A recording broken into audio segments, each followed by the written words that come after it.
A paz, igreja. Deus seja louvado. Glória a Deus. Mais um dia na presença do nosso Senhor.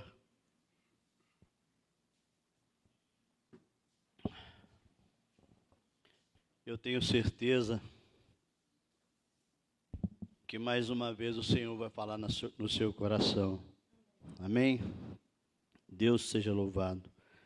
Glorificado seja o nome do Senhor. Aleluias. Eu quero te convidar para ficar de pé nesse instante. Antes de abrir a palavra do Senhor, eu quero estar junto com os irmãos orando a Deus aqui, para que o Senhor continue falando no nosso coração. Amém? O pastor já orou, mas nós devemos sempre estar orando a Deus, orar sem cessar. Feche seus olhos. Pai, em nome de Jesus, nós te agradecemos por tudo que está acontecendo aqui na tua casa. E eu quero te agradecer, ó Deus, pela tua presença, que é uma presença real nesse lugar. Eu te agradeço, Senhor, porque a tua unção está aqui. Porque o teu mover nós já podemos sentir nesse lugar. E mais uma vez, Senhor, eu te peço para que o Senhor venha me usar, venha colocar tuas palavras, as palavras que possam estar edificando nossas vidas nessa noite, colocar na minha boca, porque eu sem o Senhor eu não sou nada. Peço a Ti, ó Deus, que o Senhor sempre cresça, que o Senhor sempre apareça, que o Senhor sempre seja exaltado e que eu diminua cada dia. Me escondo, Senhor, em nome de Jesus, atrás da cruz de Cristo, para que o Teu nome seja exaltado para sempre, em nome de Jesus. Eu quero te convidar, meu irmão, minha irmã, para que você abra a palavra de Deus lá no Evangelho de João, capítulo 2. Nós vamos estar nessa noite falando um pouco sobre a palavra do Senhor, sobre um pouco sobre família. Esse mês nós estamos falando sobre família, amém? Eu quero que você abra no Evangelho de João, capítulo 2, nós vamos estar lendo do versículo 1 ao versículo 12. Todos encontraram? Amém? Deus seja louvado. Glória a Deus. Está escrito: 3 dias depois, houve um casamento em Caná da Galileia, achando-se ali a mãe de Jesus. Jesus também foi convidado com os seus discípulos para o casamento. Tendo acabado o vinho, a mãe de Jesus lhe disse: eles não têm mais vinho. Mas Jesus lhe disse: mulher, que tenho eu contigo? Ainda não é chegado a minha hora. Então ela falou aos serventes: fazei tudo o que ele vos disser. Estavam ali 6 talhas de pedra que os judeus usavam para as purificações, e cada uma levava 2 ou 3 metretas. Jesus lhe disse: enchei de água as talhas. E eles encheram totalmente. Então lhe determinou: tirai agora e levai ao mestre-sala. Eles o fizeram. Tendo o mestre-sala provado a água transformada em vinho, não sabendo de onde viera, se bem que o sabiam os serventes que haviam tirado a água, chamou o noivo e lhe disse: todos costumam pôr primeiro o bom vinho, e quando já beberam fartamente, serve o inferior. Tu, porém, guardaste o bom vinho até agora. Com este deu Jesus princípio a seus sinais em Caná da Galileia. Manifestou a sua glória, e os seus discípulos creram nele. Depois disto, desceu ele para Cafarnaum com sua mãe, seus irmãos e seus discípulos. e ficaram ali não muitos dias. Aleluia. Pode assentar. Glória a Deus. Quando nós lemos esse texto das bodas de Caná da Galileia, quando nós lemos, que nós começamos a meditar sobre esse casamento, eu quero ser bem franco com os irmãos que eu descobri muita coisa sobre como era o casamento, como eram executadas as cerimônias, mas eu não quero alongar para falar muito disso, para a gente não perder tempo. Só que o casamento, esse texto, para você entender bem ele, você tem que fazer um belo estudo. Você tem que ter um bom dicionário bíblico, umas 2 ou 3 bíblias de estudo, para você entender realmente, para trazer algo para os nossos dias de hoje. Quando nós lemos o texto, nós podemos esquecer que aqui não se trata de um casamento dos nossos dias. Aqui não se está falando de um casamento como acontece nos dias de hoje. O casamento desse texto que nós lemos, quando você entra no texto, você começa a meditar e você percebe que não tem nada a ver com o casamento realizado hoje. E você, quando está estudando esse texto, começa a meditar, você se sente como estivesse lá nas bodas de Caná da Galileia. Aqui, meu amado irmão e minha amada irmã, está sendo narrado um casamento que aconteceu em Caná da Galileia e com certeza foi um casamento judaico, não foi um casamento comum. E eu, estudando isso ontem à noite, meditando bem nessa palavra, eu cheguei a uma conclusão, que a cerimônia do casamento judaico, esse texto tão bonito que é narrado no Evangelho de João, capítulo 2, esse casamento ele durou 7 dias. A cada dia que passava, acontecia uma cerimônia diferente. A cada dia, Deus mostrava para aquele povo que estava ali que algo diferente ia acontecer, que algo diferente estava já acontecendo. E por que o casamento lá durava 7 dias? Primeiro, os judeus, eles faziam o casamento, a cerimônia em 7 dias, porque eles pensavam muito queriam fazer, porque Deus, quando Ele criou o mundo em 7 dias. 7 na Bíblia, não sei se você já percebeu, que 7 significa totalidade. Tem muitas pessoas que já ouviram falar que 7 significa perfeição. Não, significa totalidade, significa uma soma. E os judeus, eles executavam o casamento dessa maneira, 7 dias.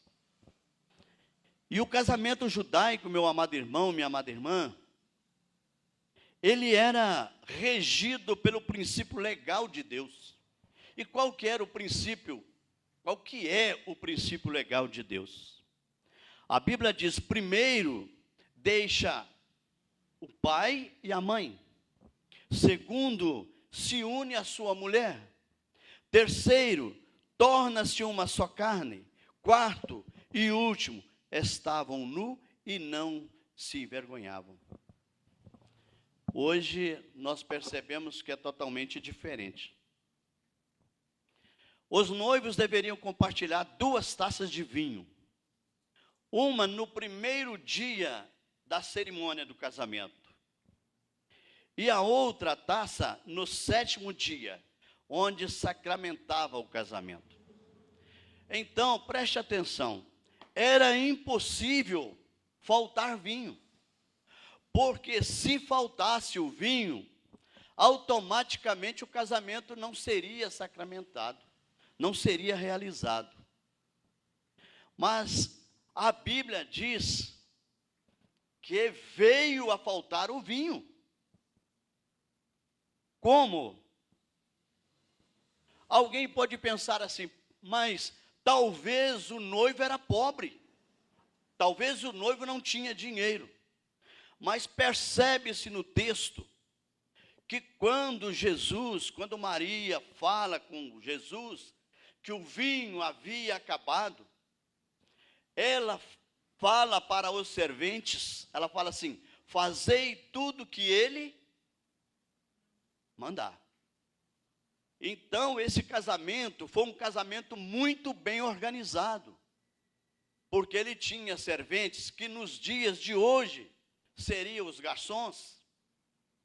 E quando Jesus transforma ali, manda encher, né, as talhas de vinho, ele leva ao mestre-sala. E o que era o mestre-sala? É como se fosse hoje um chefe, um organizador, um chefe de um buffet. Então não tem menor dúvida que esse noivo não era pobre, ele tinha dinheiro. O judeu, ele era e é muito observador nas coisas que fazem. E tudo que ele faz com cuidado, com perfeição. Ele faz com amor. Então, meus amados irmãos e minhas amadas irmãs, e ali havia esse responsável. Com certeza ele nem sabia que o vinho havia acabado. Nos dias de hoje seria talvez normal acontecer isso, porque às vezes não fazemos nada tão bem organizados como faziam antigamente. O que eu quero dizer, meus irmãos e minhas irmãs? Quando você contrata um buffet para fazer uma festa, para realizar uma festa, para organizar, qual que é a primeira coisa que ele vai fazer com você? Qual que é a primeira pergunta que ele te faz?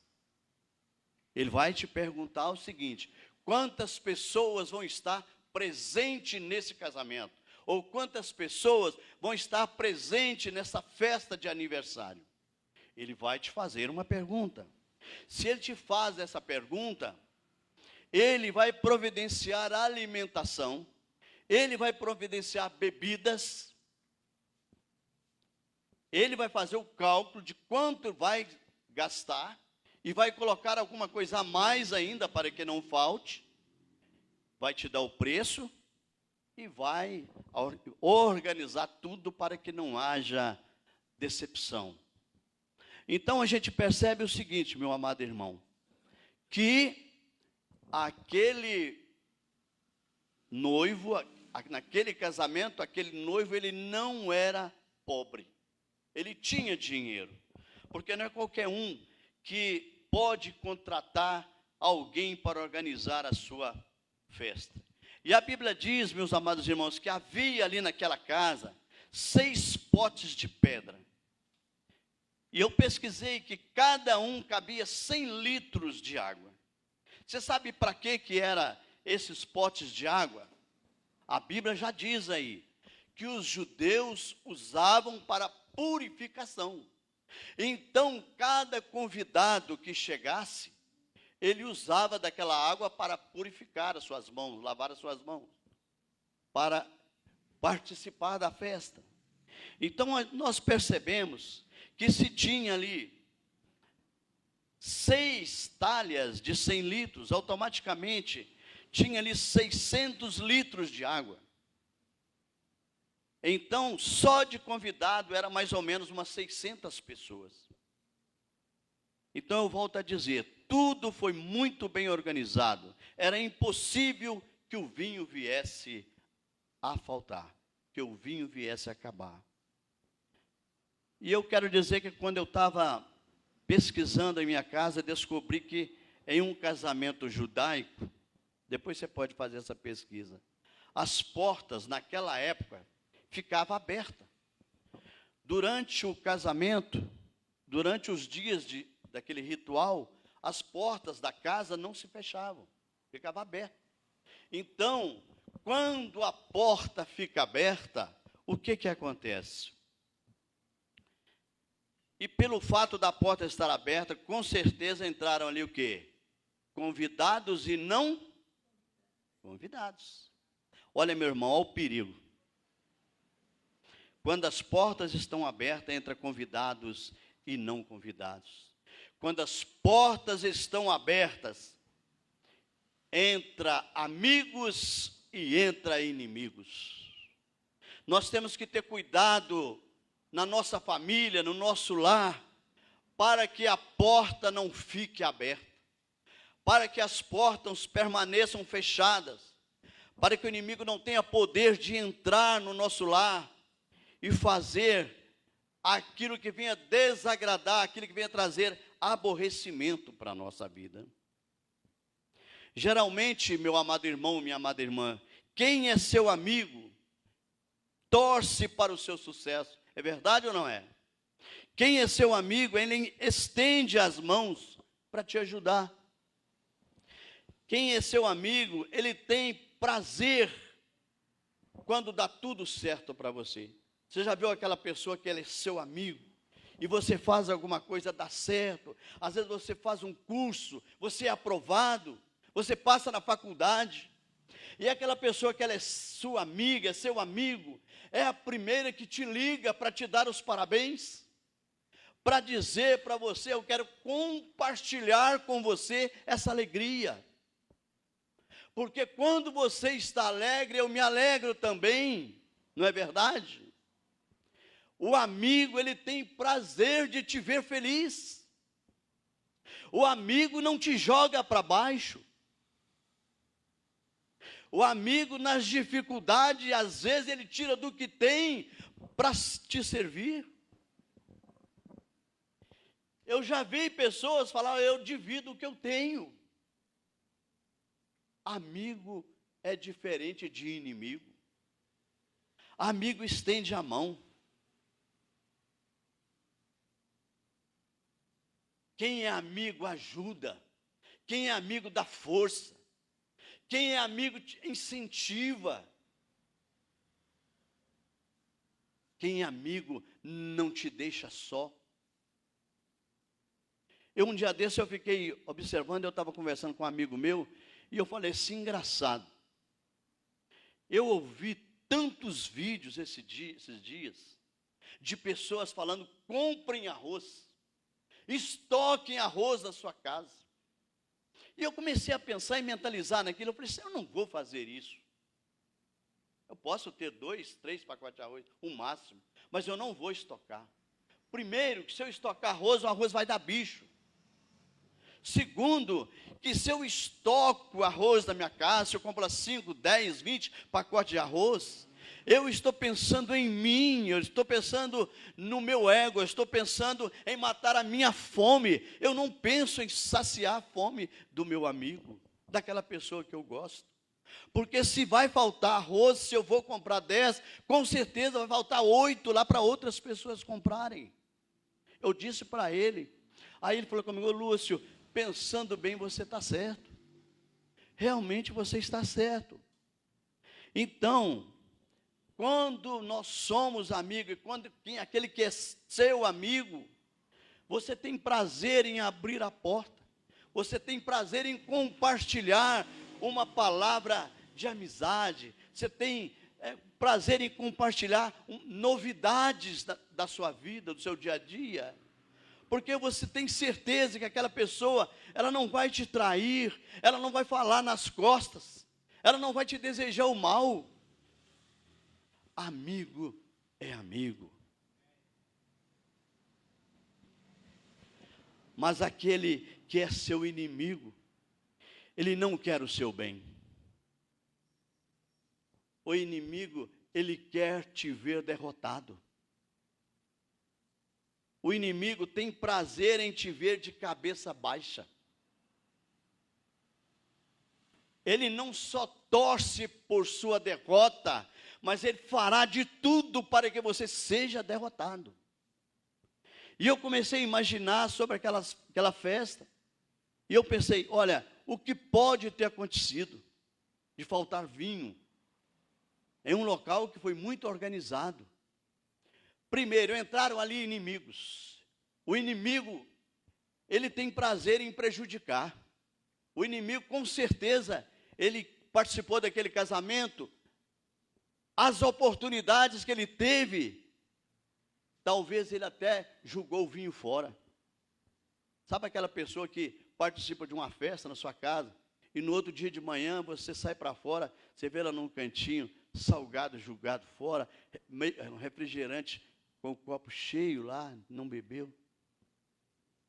Irmãos, quem é amigo, pensa nos detalhes. Agora, quem é inimigo, ele só pensa, o objetivo dele é o seu fracasso, é a sua derrota. Quando nós olhamos isso aí, quando nós meditamos nesse texto, nós começamos a trazer isso para nós nos dias de hoje. Por que há muitas famílias que estão vivendo um momento tão ruim, um momento, sabe, de confusão, de discussão, e não chega a um denominador, sabe? Já teve caso, às vezes, de conversar com pessoas que estavam discutindo, casal, e você conversa com o marido, ele fala, não, foi ela que começou. Aí você conversa com ela, não foi ela, não foi eu, não, foi ele. Às vezes existe situação, mas por que aconteceu isso? Aí a mulher pega e fala, não, aconteceu isso, foi por causa disso e disso. E ele fala assim, não é por isso não, é por outra coisa. O inimigo, às vezes, ele entra no casamento, entra na vida das pessoas de uma maneira, sabe, que às vezes você nem entende, mas o propósito dele é fazer confusão, é confundir as mentes das pessoas. E quando ele entra na sua mente, ele é capaz de derrotar a sua vida, de tirar as suas forças, de tirar o incentivo que você tem, jogar você para baixo. Mas eu quero te dizer uma coisa, os nossos amigos, nós temos certeza que eles são fiéis conosco. Agora eu vejo nesse casamento algo maravilhoso que já tinha acontecido naquela festa. Sabe o que de mais precioso já tinha acontecido? Porque o texto diz que Jesus foi convidado. E eu e você, nós não podemos deixar de dar prioridade para Jesus entrar no nosso lar, na nossa vida, no nosso casamento, na nossa família, nos nossos familiares.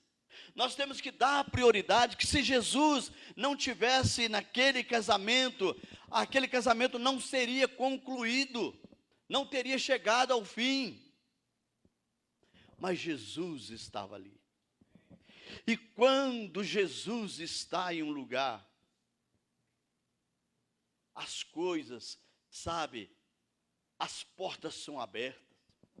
Quando Jesus está em uma família, não há espaço para discussão.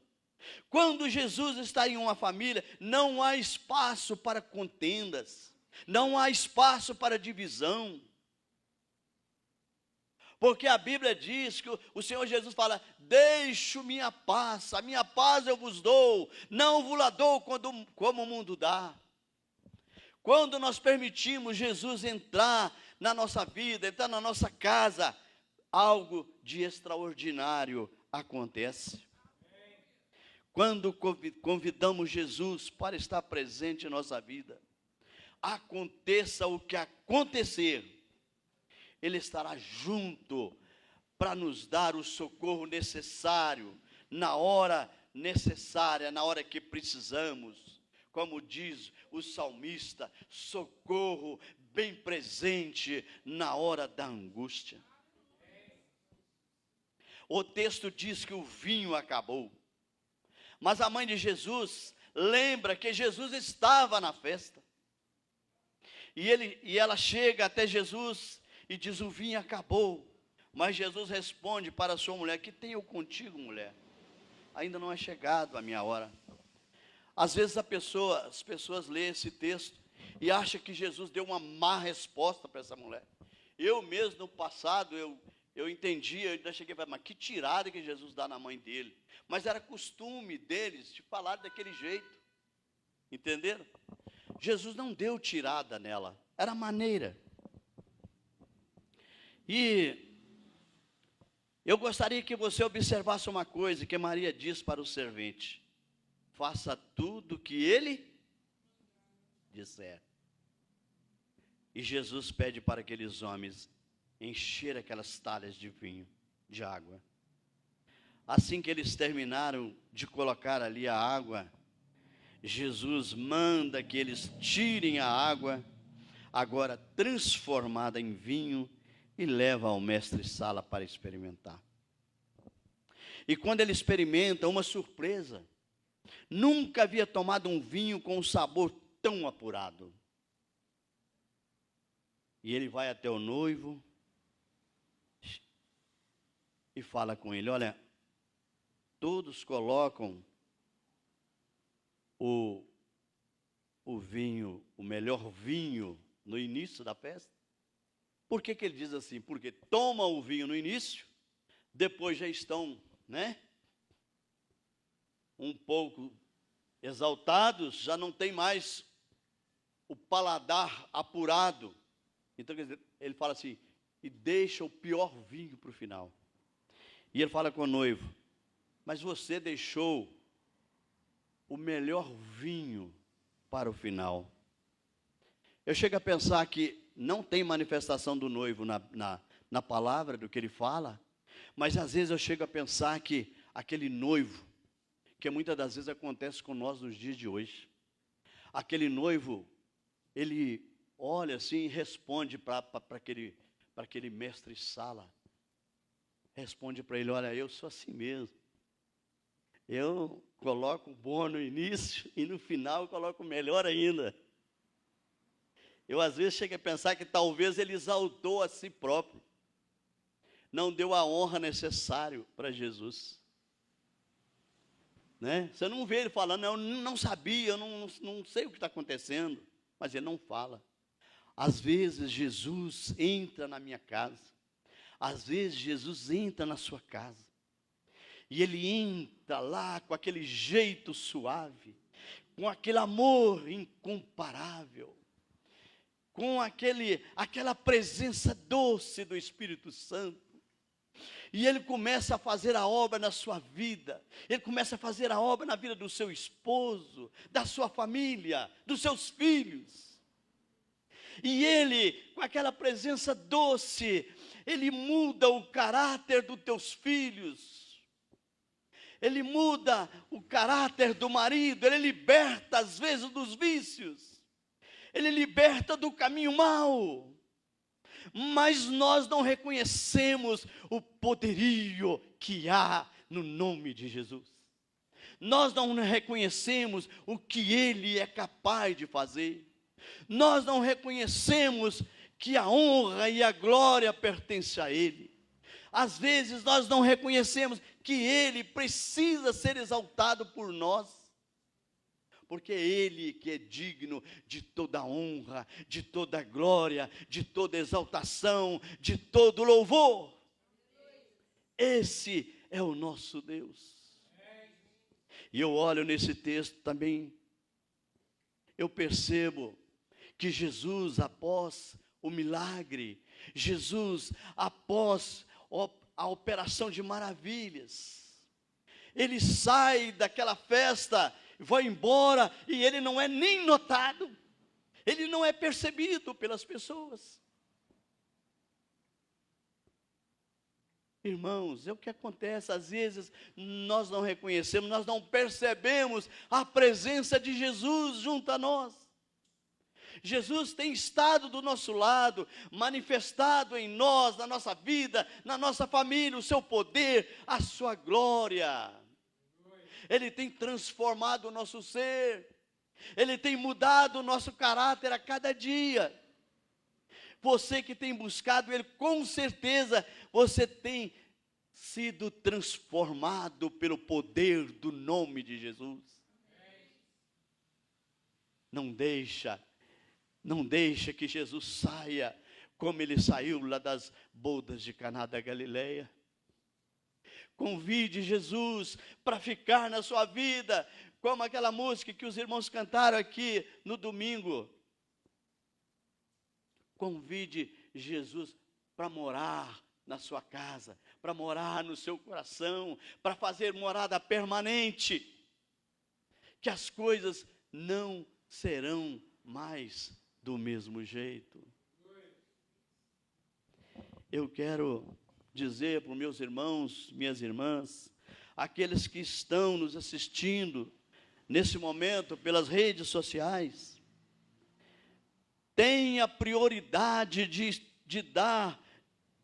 convidar Jesus para estar na sua casa, para estar na sua vida, para fazer milagres como Ele fez aqui nas bodas de Caná da Galileia. Aleluias. O texto nos ensina, meus irmãos e minhas irmãs, primeira coisa também, que a obediência é a chave da vitória. Olha, 6 talhas, vários nomes a gente vê na Bíblia que dá esses vasilhames, mas o importante é que cada um deles cabiam 100 litros de água. Se Jesus manda encher, porque todos estavam vazios, os convidados já tinham usado a água ali, Jesus manda encher novamente. Preste atenção, nos dias de hoje, se Jesus chegasse e falasse com você, enche essas 6 talhas de água, será que nós teríamos a obediência que tiveram aqueles serventes? Eles não perguntaram, o que o senhor vai fazer? Vai misturar aqui um pó, alguma coisa para dar cor? Eles não fizeram pergunta, eles apenas obedeceram. A obediência quebra maldição. A obediência é a chave da vitória. A obediência nos aproxima de Deus. A obediência muda caráter, muda a vida, muda a nossa família. A obediência a Deus é o principal requisito que nós temos que ter. Obedecer o Senhor, obedecer a palavra. Maria fala com eles, faça tudo que eles mandarem, que Ele mandar. Faça tudo. Eu te convido hoje, meu irmão, minha irmã, faça tudo o que o Senhor tem falado com você através da palavra. Através da palavra. Obedeça a palavra do Senhor, que a sua vida mudará de uma maneira tão maravilhosa que você depois vai, puxa vida, eu não sabia que eu ia estar desse jeito. Nós como família, meu irmão, minha irmã, nós temos ter cuidado com a nossa família, com a nossa casa. Convide Jesus sempre a estar do teu lado. Devemos estar sempre atento para que as pessoas que convidamos para ir em nossa casa sejam verdadeiramente nossos amigos. Porque o amigo, ele te quer bem, como eu já disse. Precisamos fechar as brechas para não permitir a entrada do adversário na nossa casa. Precisamos fechar as brechas para não dar legalidade ao diabo. O vinho aqui significa alegria. O adversário, ele tentou tirar a alegria daquele casamento, tentou tirar a conclusão. E o inimigo, às vezes, ele entra na nossa casa e ele deixa contenda deixa divisão, faz com que o lar às vezes fica dividido, tira a alegria. E uma família que não tem alegria, que não tem prazer em dar um sorriso um para o outro, em conversar um com o outro, bater papo, ter um momento para conversar, sentar no sofá. Uma família que não faz isso, eu fico triste, porque no passado eu já vivi isso. Mas hoje eu tenho o prazer, eu tenho a minha baixinha que vocês conhecem aqui muito bem. Eu tenho prazer de conversar com ela, de trocar ideia. E hoje, quando eu vinha para cá, ela ainda falou comigo, ó, não fica preocupado, quem vai te usar é o Espírito Santo de Deus. Então, meus amados irmãos e minhas amadas irmãs, nada poderá estragar a sua família, entrar na sua família e trazer tristeza, se você der legalidade para Jesus permanecer lá. Eu gosto sempre de falar aquele versículo que está lá em Apocalipse 2, né? Que o Senhor Jesus fala, eis que eu estou à porta e bato. Ele é muito lindo, meus amados irmãos e minhas amadas irmãs. Ele fala, eis que eu estou à porta e bato. Se alguém abrir a porta, eu entrarei e cearei com ele e ele comigo. Abra a porta do seu coração, porque o inimigo vai tentar encontrar de toda maneira o seu ponto fraco, mas Jesus já te fez forte, Jesus já te fez vencedora, Jesus já te fez vencedor, em nome de Jesus. A vitória é sua, meu irmão, a vitória é sua, minha irmã.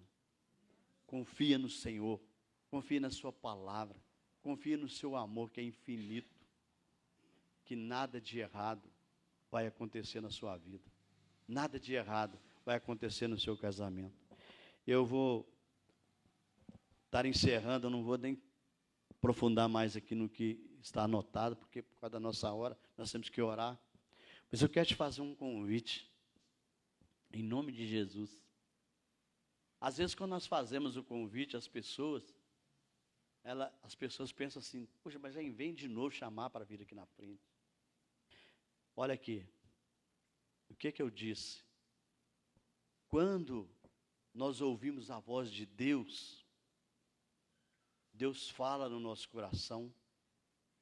Quando nós ouvimos e temos fé e confiança, Ele vai agir. Eu te convidar você para vir aqui à frente, para a gente orar juntos, não quer dizer que você tenha problema. Não quer dizer que você está com um problema no seu casamento, no seu lar, na sua família. Mas quer dizer que você está buscando para alguém que está precisando. Quantas pessoas que neste momento estão vivendo uma verdadeira guerra dentro de casa. E é triste você ver num lar contendas, divisão, brigas. É tão gostoso a gente ver as pessoas na paz e na alegria, desfrutando desse amor tão infinito, tão grande que o Senhor Jesus tem para nós. Eu te convido, meu amado irmão, minha amada irmã, saia do seu lugar. Vamos orar juntos. Vamos orar juntos aqui na frente. Vamos clamar ao Senhor pela nossa família. Esse mês é o mês que nós estamos orando pela nossa família. Em nome de Jesus. Saia, venha receber a oração. Irmãos, se falar que as pessoas não têm nenhum probleminha, às vezes estamos mentindo. Porque todas as pessoas têm um tipo de problema. Só que Jesus, Ele é aquele que acaba com os problemas. Jesus é aquele que dissipa o mal. A palavra de Deus vai dizer que onde a luz chega, as trevas se dissipam. Então venha receber essa oração, em nome de Jesus. Em nome de Jesus. Pai, em nome de Jesus. Assim como o Senhor agiu poderosamente, Senhor, lá nas bodas de Caná da Galileia. Assim como o Senhor fez o seu primeiro milagre em um casamento, em uma família. Eu venho te pedir nessa noite, que o teu amor, que é grande, que é infinito, que o teu poder, que é incomparável, eu venho te pedir que o Senhor visita essa mulher, que o Senhor visita esse homem, que o Senhor visita, Senhor, essa vida que está aqui nessa noite, que o Senhor visita aqueles que estão acompanhando esse culto pelas redes sociais, aqueles que precisam de receber do Senhor uma bênção. Às vezes nem é para ele, é para um familiar, é para um amigo, é para uma pessoa que ele conhece, que ele tem estado, ó Deus, intercedendo. Eu te peço nessa noite, visita essa pessoa, derrama sobre essa pessoa a tua unção poderosa, derrama sobre essa vida, Senhor, graça, em nome de Jesus.